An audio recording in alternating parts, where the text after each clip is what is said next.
Hello everybody, my name is Daniel Richardson, and I'm the WCPW review guy. Moose. Moose. Moose. Is that your system? Are we done with that? Any extra mooses that you guys may have, throw them in the comments section. We're going to leave them down there. Jesus Christ. I was hoping it was forgotten. It was gone. Moose was gone for a while, and the Moose chance went with him. Then he comes back, and son of a bitch, here they come.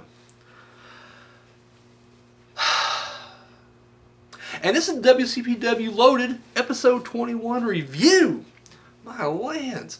And yeah, let's start things off with the big change. We got Matt Striker as the commentator. I'll say right now, and of course, you know, anybody who's been watching this channel for a while now knows that I'm a big fan of Alex Shane and Dave Bradshaw as a team. Still am. But I must say, Matt Striker did pretty good. Damn solid commentator. Did really great play-by-play. And it was a different dynamic with him and Alex Shane. Like, he didn't just fall into a, oh, I'm the good guy and you're antagonizing me kind of thing. Like, it was very, like, it was just a different kind of, I don't know, they had different kind of chemistry. And they had really good chemistry. That's the other thing, too. Like, I love Jim Cornette and I love Jim Ross. But neither of them really felt, I don't know, like they fit with WCPW. I thought Cornette did better than Ross. I mean, you know, when he came back, especially the second time around when him and Bradshaw did it. But Jim Ross, I don't know, just didn't quite click for me. At least for me personally. I don't know. Maybe you guys disagree. But with Matt Striker, I don't know. It felt natural. It felt right. So, and of course, you know, we knew ahead of time because, you know, he was going to be eventually coming because the World Cup tournament. But, yeah, pleasant surprise to see him. Because I didn't see the video they posted prior to that where he said he was going to be, you know, unloaded tonight or last night. So, but yeah, no, really surprised, but it was a pleasant surprise, and it worked out pretty good. So, but I'm not gonna lie, I still miss Shane and Bradshaw. That's my Gorilla Monsoon and Bobby Heenan right there. Just saying. So anyway, let's get to the actual event, shall we? Up first, we had BT Gunn going up against Gabriel Kidd, and Kidd had Prince Amin with him briefly. Bro hugging it out like 3-4 times, like really laid it on thick. I'm telling you, that betrayal, that turn is coming soon. And when it happens, I'm just going to be devastated. Because I pop every time they hug. I really do. I'm just like, yeah. But I know it's coming. We all know it's coming. Anyways, funny thing was, BT Gunn complained to the ref, and the ref just kicked Amin out. And I was like, really? It's that easy to get the second taken away from ringside? Like, I can understand if, like, A, they've been interfering in the match, and the referee's just like, I'm tired of it, get out of here. Or, if there's history of the guy interfering quite a bit, and the referee's just fed up with it. But, like, here, A, Amin's a good guy now. He's been seconding Gabriel Kidd for a while now, has yet to really interfere. And then BT Gunn's like, get him out of here. And he's like, yep, you heard him, get out, get walking. This match is solid, really good. Going into it, you knew Gabriel Kidd was not going to win, but damn it if I didn't root for him anyways. Every near fall, I was like, come on, Kidd, you almost had it. And once again, I mean, and I knew, you know, because, you know, it wouldn't be a good look for BT Gunn. I mean, you know, he's fresh in the company, he's working his way up or whatever. So yeah, I knew, you know, Gunn was going to win it. But still, yet, that, you know, every now and then, like when I watch, especially when I went to WCPW, like, the cynical, grown-up, 31-year-old mind just shuts down, and the 7-year-old, you know, Mark inside of me is just like, yay. So he pops out every now and then. And when Gabriel Kidd's, you know, on the verge of winning, little Daniel pops out. That sounded dirtier than, stop snickering it. Anyways, no. Great match. BT Gunn pulls out the victory, and then afterwards starts attacking Gabriel Kidd, which causes Prince Amin to come back out and chase him away. Yeah, Prince Amin chant, which I'm always down for. So, all right. So backstage, we got Drew Galloway doing. He's cutting a promo, just standard.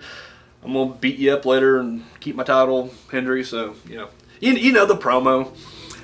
Up next, B Priestley versus Little Miss Roxy. A rematch from last week. I thought it was a little odd that they didn't come out and say directly that this was a rematch from last week. Like, the only mentioned, at least that I remember, was they just kind of mentioned the fact that Little Miss Roxy was involved in an incident with Bully Ray about to get put through a table, but they didn't just come out and say this is a rematch from last week. Which, I mean, it makes sense to have the rematch because, you know, Swords of Essex kind of interfered and distracted Roxy for a second, and then she got muff kicked.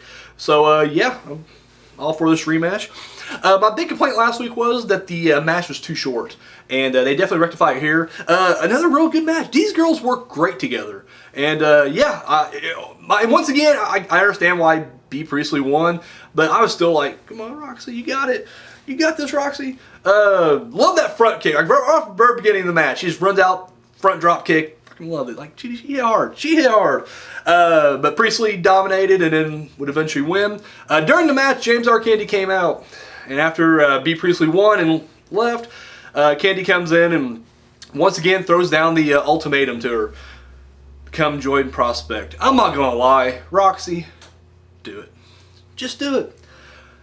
This isn't the logical part of my mind. This isn't even the little child mark inside my mind. No, this is just me today being a big fanboy, and this is how I would want to book it. You know, you got Primate, WCPW Champion, Prospect, WCPW Tag Team Champions, Drake, WCPW Internet Champion, and Little Miss Roxy, WCPW Women's Champion, and James R. Kennedy sitting back, masterminding the whole thing. That's what I want to see. That's the loaded world I want to live in right there. Will it happen? I don't know. But Roxy, if you say yes, we're one step closer to that goal. We're one step closer. Because I will ride this Prospect train all the way. All the fucking way. So, yeah. And they're going to ride that gravy train all the way to Orlando. We'll get more of that later. So anyways, yeah. Backstage, we got PT Gunn just bitching about he's not liking his stay here in WCPW so far. He was complaining about the musical chairs thing last week. Just complaining overall. And then, of course, Kirby calls him out on it and said, hey, you need to stop, you know, because this is twice now in 2 weeks that he's attacked his opponent after the match. Last week, Travis Banks, and then this week, Gabriel Kidd. So, you know, he kind of gave him a warning there. And then, of course, him and James R. Kennedy talk. I love James R. Kennedy and Martin Kirby's exchange. It's funny. I love the whole, they're kind of bashing each other's suits. Just good stuff right there. And Kennedy got another match for his boys, Prospect. And I love that. Like, literally, you can't argue against, like, Kennedy's managerial style or anything. Like, it works. He can get you the matches. Prospect's been on a horrible losing streak, and he's still getting the matches. He's doing his job. He is doing his job. Everybody else needs to pull their weight and work together. That's the thing. We need teamwork. We need a cohesive unit here. There's too many people doing their own thing. Kennedy, bring him in. Bring him in. So anyways, Kirby agrees. Fine. Prospect can have him tag match tonight. However, it's going to be against Rampage and Primate. And I'm sure in Kirby's mind, he was just thinking two big dudes that... Even he had to know this was not going to work out the way he planned. But I don't think it worked out the way anybody planned, really. But we'll get more to that here shortly. So, after that, we get Joe Coffey coming out, the Iron Man. Of course, he says that, ever since Mark's been injured, he's been, working his way back up, reestablishing himself as a singles competitor. And, yeah, he's ready for, he wants a title shot. He don't care who wins the title, whether it be Galloway or Hendry. Either way, he challenges the winner at True Destiny and went ahead and issued an open challenge in a number one contenders match for the WCPW title, or for a title shot. And out comes Moose, and which I'm not gonna lie, it made sense, and I'm gonna get to more, which is why this match I actually liked it. But Moose comes out, and he talks about how, I guess, Galloway defeated him in TNA and took his title away from him there, which I really like that too, because I used to remember as a kid, whenever you would watch the major promotions and people would cross over, it's like their history just stopped. Like they quit talking about that shit right there. And I like the fact that they're acknowledging other stuff. It brings more realism into it. But Moose also brings up the fact that, guess what, Coffee, last time we faced off, I beat you, which I'm still irked about. I ain't gonna lie. But he's like, All right, so challenge accepted and the match is made. The great thing about this is, if this would have been underneath Pachiti's reign, whether it was face Pachiti or even heel Pachiti, the fact that like they're just making #1 contender match out of thin air, I'd be like, bullshit. Like, no, man, where's GM at? However, I do feel like with Martin Kirby in control, it is probably just chaos. Like let's kayfabe it for a second. Let's actually visit Martin Kirby's WCPW. I'm sure it's just people back there running wild, doing their own thing, because he's fed up at this point. Like, this was not the job he thought it was going to be. And I'm sure people are just like, you know what? I want a title match. Hey, fine, dickhead, yours, take it. Once again, this just felt very believable to me. So we get, #1 contender title match, or #1 contendership match for the WCPW title. Sorry, I'm excited. I'm just going a million miles per hour. Joe Coffey versus Moose. And already I was groaning. I'm going to be honest with you guys. I'm not a big Moose fan. I'm just not. And it has very little to do with the fact that I'm sick of everybody doing the chant. Don't get me wrong, I am sick of everybody doing the Moose chant. Like, and I don't care if you do a Moose chant during Moose's matches. But then, like, when it starts spilling over our matches, I'm just like, son of a bitch, guys. Really? This is so gay. Or lame, sorry.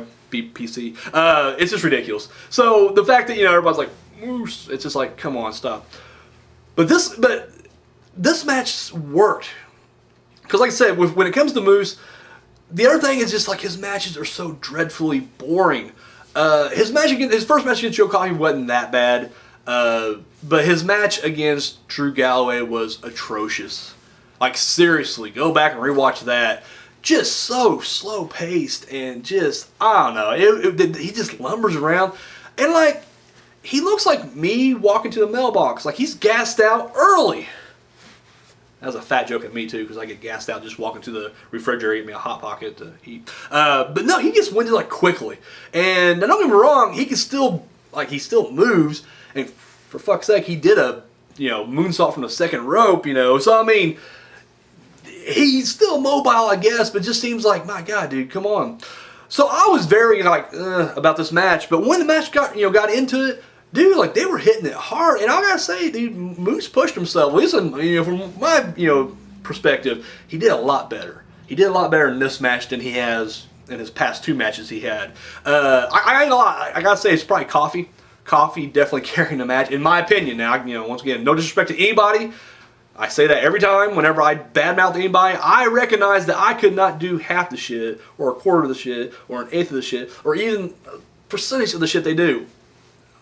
Believe me, I'm just speaking from a fan's perspective that I normally don't like watching Moose's matches, but this match was great, and I feel like, probably was Coffey, even though I feel like Coffey also had to slow his game down a lot for this match. Either way, turned out to be better than I expected. It's not getting my least favorite match honor, so it, beat my expectations right there. I love that they hit each other with like their finishers and whatnot, and they were just kicking out. Like, I love that. Like, I know it gets a little overplayed sometimes, but I don't know. I loved it. And then it finished. Black Coffey, he nailed it, and Joe Coffey gets the win. After the match, they hugging out and whatnot, and yeah, awesome thing. And once again, kind of even contradicting what I said before, even though I still think Coffey should have won earlier, it did make this victory that much sweeter. Because you couldn't have Moose win. If Moose would have won this one, I would have just lost my mind. I would have just been like, throw the microphone away and just... You couldn't have Moose win. Because, it means more that Coffey, got it. And the fact that, once again, if Moose would have won, it would have undone this entire, re-climbing back up the mountain that Coffey's doing right now. And, yeah, so, and once again... Coffey deserves to be up there. And once again, I'm not trying to be like, check out my top 10, my unofficial top 10. But he's constantly at the top of that list. He really is. In fact, he was slipping when he was actually slipping. It was just kind of funny because, like, literally what he was doing on, on TV or on YouTube was exactly what, it was reflected in the top 10. And as he was suffering and sliding down, so was his ranking. But then he's coming back up, and boom, he's up there. He's been like 2 now for like 2 weeks. And I was like, yeah, he definitely, he makes a valid point in the ring. He deserves a title match. However, somebody doesn't think so, and that is BT Gunn. Runs out there and just attacks Coffey, beats him down. Chair shot after chair shot, and then of course Martin, he locks him in submission, and Kirby comes out and tells him, dude, break it. He doesn't do it. Kirby's fed up, suspends him, and BT Gunn's like, I don't give a shit. Well, you suspend me, woohoo, and keeps attacking. And I love that, because it's like, you know, honestly, he's not happy to be there. He already stated early on that he doesn't like being there. This isn't what he thought it was going to be. Why would he care if you suspend him? So he keeps attacking Coffee. Of course, Coffee gets, you know, all banged up and injured and everything, and, you know, they had come out. Of course, finally, BT quits and walks away, and then, of course, they do carry him out. Security helps him to the back. However, we get backstage, and as Coffee's being helped, I don't know where he's being helped to, I guess the dressing room, BT comes out again, boom, chair, takes him down again, and just keeps going after the leg. And of course, even though we were getting updates throughout the night, I'll just go ahead and wrap that up right now. They said that Coffee was injured, you know, which I think is great, and I'll tell you why. Right now, there are so many people I think that are deserving of a huge push at some point, and then you can only go one place. You're going up towards the title. The thing is, you got too many faces that, you know, I think like El Ligero, you know, he definitely deserves to be up there. Joe Coffey's another one. As much as I brag on Hendry, no, that's his spot too. He's up there as well. But you can't have everybody going out at once. So you got to kind of break people away and give them their own thing. Like with Rampage. After Rampage, you know, came back and got his revenge against Damo, is this natural? Like, well, clearly he's going to go on to a title. No. He got sidetracked with a Primate feud, which was great. And really, to me, has turned me around on Rampage. Like, I love seeing Rampage now. I wasn't a big fan before. Now I'm like, yeah, Rampage. And I think the same thing's going to happen with Coffee. Like, once again, Coffee going for that title, but now he gets taken down. Which they're kind of setting up like a slight BT Gunn Kirby feud, I see. And I think after that's over, and then Coffee comes back, he's, you know, healed, he's going after BT Gunn, which is brilliant. So once again, now they're doing that thing. It doesn't feel like, you know, everybody's just spinning their wheels. No one's spinning their wheels. Everybody has something to do, and it's great. So, yeah, once again, the kayfabe, Daniel is like, oh no, Coffee's injured, sucks. But, you know, the smart in me is just like, no, that's a brilliant move right there. That's great. So, yeah, kudos all around on that thing. And this makes me hate BT Gunn even more now. So, yeah, hope he comes back and knocks his head off of that black coffee. That's what I'm looking forward to anyways. We get Hendry just cutting another promo. Another, I'm not going to fail again. He cusses every time he fails. If you notice that. Like, he cuts the same promo every time. And this is great because he's like, I'm going to use my real voice this time. I'm not going to use my promo voice. Like, dude, you always do this serious. Like, this is your normal serious. I'm being serious this time. Go back to just cutting goofy songs and being a dick. I would love that. Like, that would just make my day. Anyways, he was running his mouth and there was a green hill behind him. And it was great. I mean, it looked great. But so anyways, we also get backstage with Slater and Moss. And they issue an open challenge at True Destiny. It's an open invitational. Anybody. It's going to be a massive ladder match for the tag titles. Which I'm in for. I was curious. I was talking to some people actually about, what we think is going to happen, at True Destiny before the cards started taking more shape. And whenever we were talking about the tag titles, I was just like, I have no idea. I said, in all honesty, you need to do like a triple threat or a fatal four-way or something, just get everybody kind of thrown in there. But yeah, open invitational ladder. It's great because all the teams that, all the teams, ain't much teams left, but the teams that don't have something to do, throw them in there. We got that debuting tag team, which I thought was supposed to debut last night. I guess they're not, but anyways, I'm sure they'll be in it. And yeah, and honestly, I think some people are wanting to see Slater and Moss lose the title. I don't want to see that just yet. Not yet. Let them hang on to it a little bit longer. Keep going. Like I want to see Prospect eventually win it, but it's kind of hard to do face taking it away from face. So eventually, at some point, I guess, whenever Slater and Moss do lose it, it needs to be like against like Swords of Essex or something like that, and then have Prospect rise above and win them in Orlando. But either way, but yeah, looking forward to that. Like I said, massive ladder match. I'm in. Sold. And speaking of Prospect, so out comes Drake wearing his jacket, but clearly has a referee's shirt on underneath it. And then out comes Prospect. And of course, we're getting set for the tag match, them against Rampage and Primate. And Candy's in their corner, which it makes sense because, he has to kind of, escort Primate around. But however, so as soon as Rampage comes out there, it's just automatically a 2-against-1 attack. Of course, he eventually, fights him off. But then out comes Primate. And Primate tears into Rampage. And I love it because I'm just like, yes, this is what I've been wanting. And I just love that, like Matt Striker's entire, commentary. He's just like, what the hell? Like, what's going on here? I loved it because he was like legitimately lost on this. I just thought that was great. Like, I'm not saying he was, but it's just like the character. He was just like, what? Are they supposed to be partners? Like, what the heck's going on? But then Primate turns on Prospect as well. And I thought that was even better. Like, and once again, because it's in character. Like, Primate don't give a fuck. He choked out Susie Kennedy, like the one girl who kind of tamed him, and then he eventually just snapped on her. Like, I went from snap on Kennedy at some point, James R. Kennedy. Like, I'm sure he will because Primate, he's a psychopath, he's a beast. Can't tame that beast. So anyways, he starts attacking everybody. So it becomes this crazy, and I won't lie, this match was a mess.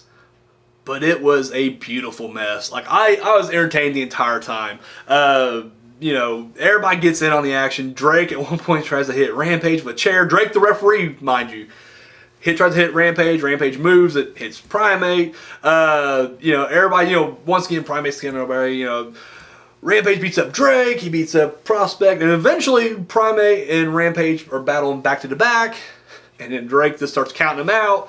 Doesn't get like a full count. Eventually, just fuck it, call the match, which is ridiculous because they didn't even have the what are they using? Like, where's the bell keeper at? Where's the timekeeper? I will buy you guys a bell and send it to you if we're having issues with a bell. My lands. But anyways, then finally the Stevie Aaron comes out and just awards the match. He goes, referee's decision by count out. Prospect, $100 toward their ticket. Is it $100 a piece? Or is this $100 once? I think it should be a piece.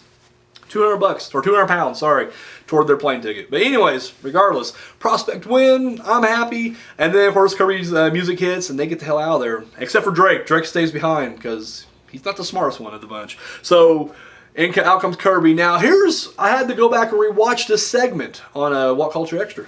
There's a plug. Because for whatever reason, I'm not saying it was their fault because it could have just been my internet, but I lost signal around this time.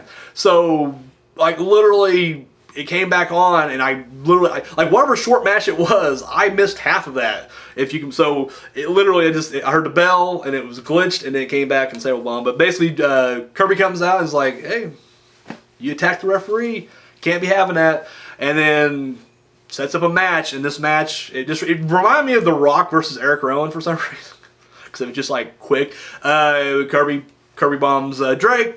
1, 2, 3, over. Martin Kirby wins. I'll be honest with you, this is going to be awarded my least favorite match of the night. And don't get me wrong, it was funny, but at the same time, it's like, making Drake look bad. I want my boys to look strong.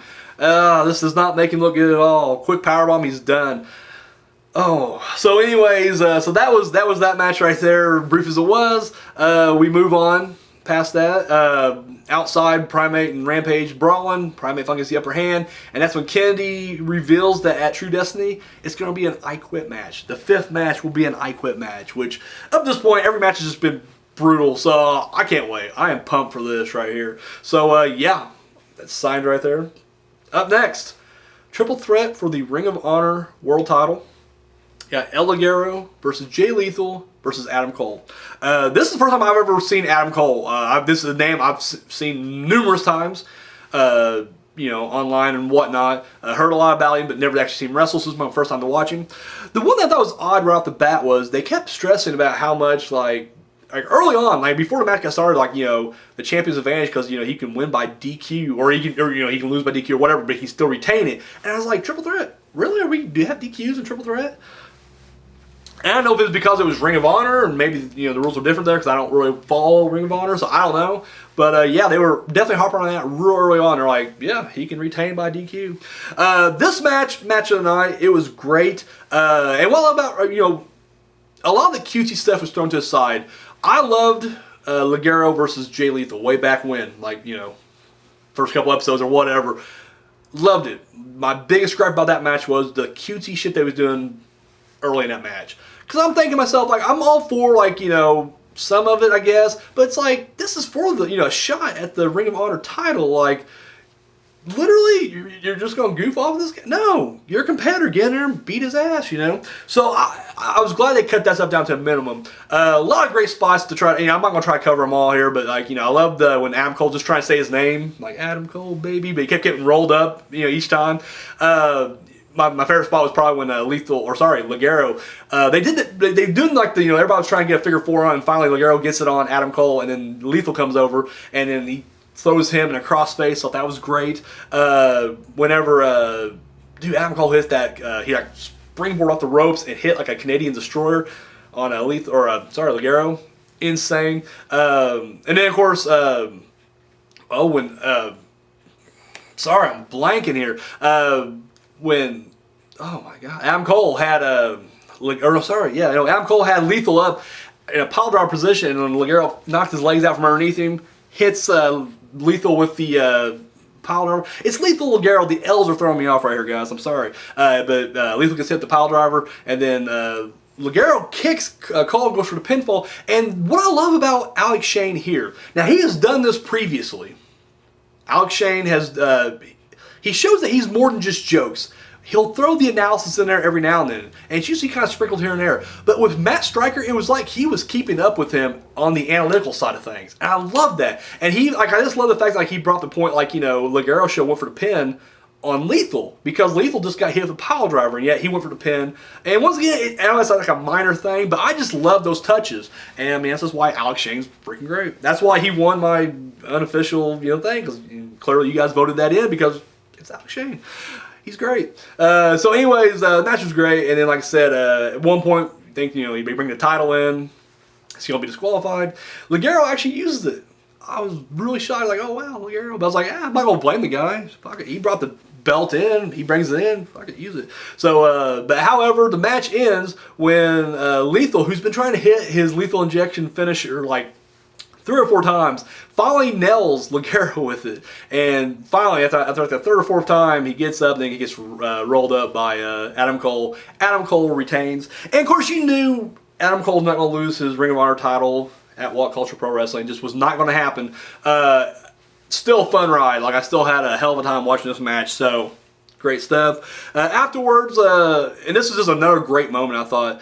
Jay Lethal's standing in the ring, and of course they're all booing Adam Cole, but as he leaves, everybody's chanting, "Thank you, Jay. Thank you, Jay." And he walks over to Ligero, and then it just turns. Like the whole chant just goes into Ligero, Ligero. And that's just like that pro wrestling magic that you just can't, I don't know, there's something about that. It's just, I don't know, I loved it. We get a nice cool moment with those two guys. However, Drake comes out to try to beat the shit out of Jay Lethal again. However, this time didn't turn out so good, and they end up tossing his ass out. Drake has just had the worst luck in the past couple of weeks. Seriously. Musical chairs match, he runs after Rampage with a chair like a fool and just gets beat down. He gets his ass handed to him in the match he's a referee in. Gets his ass handed to him in a short match after that match. And then he comes out there to beat up Jay Lethal again, and he gets clobbered. I feel for Drake. I really do. Drake, I'm sorry. It's bad. And then finally, let's get to the main event. This video's running long. I'm sorry. I apologize. I get excited. I just love talking about it. Main event. WCPW title on the line. We have Joe Hendry versus Drew Galloway. And it's great. I mean, this match is really good. Like I said, whenever I bash Joe Hendry, just know I'm bashing the character. Dude's a phenomenal wrestler. He really is. And him and Galloway put on a hell of a match. Early on, or not early on, but referee gets knocked down, and a second referee has to come out. And I loved it. Dude, I love the fact that I jumped ahead there. I love Hendry using the ankle lock as a finisher, and I don't know, it just seems like he's getting better at it. And I just love that, because I feel like he just kind of grabbed it the last time. He just kind of held it there. But here, he is cinching into it and going down with it, and I loved it. Referee gets taken down, and we got a second referee coming out. During that time, between the refs, Hendry had Galloway beat.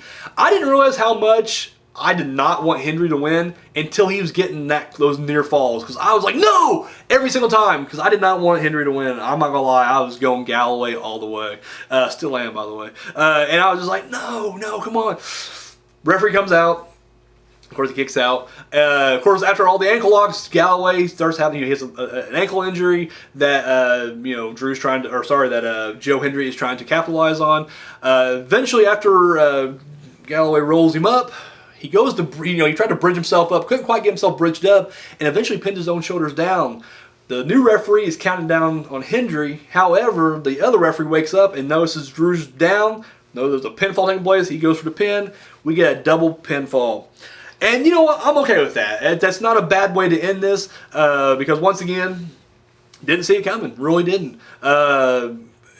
I'm not gonna lie, my gut's telling me, because once again they're both gonna make that claim like who gets the tie. And of course, obviously they're gonna have the rematch at True Destiny. They haven't announced it yet, but let's just face it, that's where it's going. My gut's telling me Hendry's gonna win it. Hendry's gonna win it. I don't want it, but he's going to. He's gonna win it. So yeah, Joe Hendry, Drew Galloway match ends in a no contest, and both of them fighting over who rightfully won that match. So yeah, that was the end of Loaded. I really enjoyed it. Like I said, this year has just been great. Like I said, it's been good before 2017 as well. 2016 was amazing, but like 2017, they're just hitting their stride. Like they're just every single week, they're just knocking it out of the park. So yeah, really enjoyed it. So let me know what you guys thought. Drop your comments of the show down below. Let me know what you guys thought of the event, of Matt Striker, his commentary. Let me know what you thought about that and all the different stuff going on. Let me know. And that's all I got, guys. Thank you. They did say, I guess the next Loaded is going to be more of a clip show. And then they will have a couple of, I guess, unseen matches. They announced Prospect versus El Ligero and Evil East, which is promising to be fun right there. So, but I don't know if I'm going to do a full review next week or not.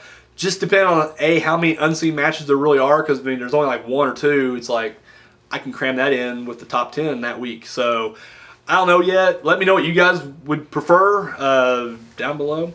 And once again, guys, share and subscribe if you haven't already. Show this video that thumb and love. Facebook, Twitter, Instagram, also down below. I'm actually dropping new content for Facebook and Instagram, so be sure to follow me over there. Got some new stuff coming up. And yeah, that's all I got, guys. Once again, thank you. I know it sounds like I am an insincere prick, but I mean it from the bottom of my heart. Thank you so much for watching. That's all I got. Until next time.